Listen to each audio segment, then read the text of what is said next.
Ito idol, pagkatapos na butasan, lagyan muna namin to ng dumi ng manok bago namin itanim, kasi malalaki na yung punla namin na sili, kaya inaapuran na namin na magtanim. Ito yung punla na itatanim namin, tatangkad na,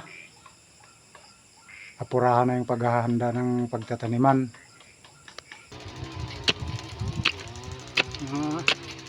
Tulong-tulong na lang kami ni Mirna na nagbubutas. Sakit na yung kamay ko, napaltos oh.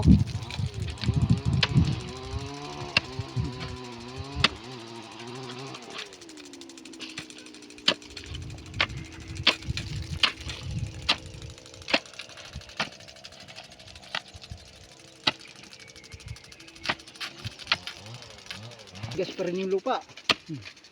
Hindi pa talaga nabasa kahit nakababad sa dilig magdamag. Ay. Ito yung ginagawa namin oh. Yung pagtataniman namin ng sili. Mayroon siyang butas para paglagyan ng abono at saka pagtaniman ng punla. Nakasalamin pa ako para hindi na naman matalsikan yung mata ko ng bato or lupa. Ayun yung kasama ko nagbubutas. Matigas kasi yung lupa, kaya habang nagbubutas kami naka-rimberge.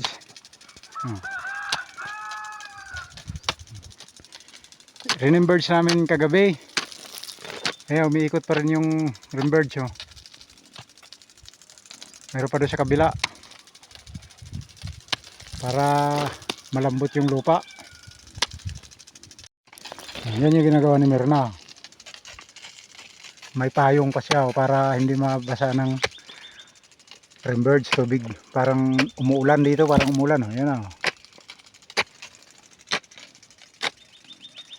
Kasi pag hindi ginaganon, tuyong-tuyo yung lupa.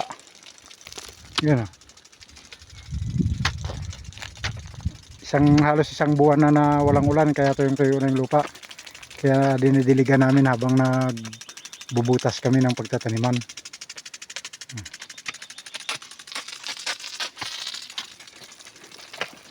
Yung iba hindi pa nababasa.